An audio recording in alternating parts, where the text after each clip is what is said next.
Goeiemiddag vriende, ek glo en vertrou dit gaan goed met elkeen van julle vandag en dis amper weer Sondag en ek sien verskriklik uit daarna om Sondag se boodskap weer met julle te kan deel. Nou julle, ons is tans besig met ons reeks in mekaar gemeente en Sondag se boodskap gaan 'n lekker praktiese een wees waar ons gaan kyk wat dit beteken om mekaar te leer sowel as vermaan. Nou, baie van ons hou daarvan om raad te gee, maar nie baie van ons hou partykeer daarvan om dit te ontvang nie. Ek weet nie altyd myself nie, maar wat beteken dit is 'n vraag wat ek het om mekaar in liefde reg te help? Wat beteken dit om mekaar aan te moedig en saam as 'n liggaam van gelowiges te groei?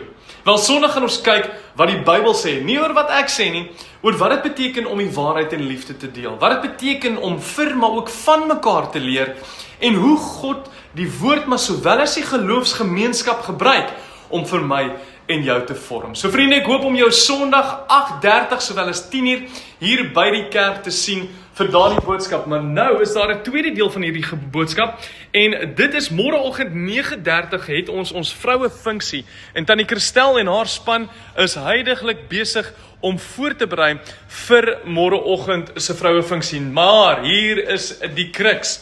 Ek wil graag vir jou vra, as jy môreoggend na die vrouefunksie toe kom, wil jy nie vir ons oorweeg om asseblief aan die ander kant van Palm Grove Center, daar by die Laerskool Durbanville, op daardie oop stuk grond te parkeer nie asseblief. Natuurlik, hier is altyd 'n warboel van mense op 'n Sondagoggend. Hier is 'n klomp besighede en ons wil graag ook hulle spasie respekteer. Ons gaan daar, soos ek sê, ons gaan sekuriteitswagte daar hê van die gemeente gaan daar wees om jou te assisteer om oor die pad te kom en dan hoop ons ook om jou môreoggend 9:30 vir die vrouefunksie by die kerk te verwelkom. So sien jou Sondagoggend 8:30, 10:00. Seënwense vir die res van die dag sowel as die naweek.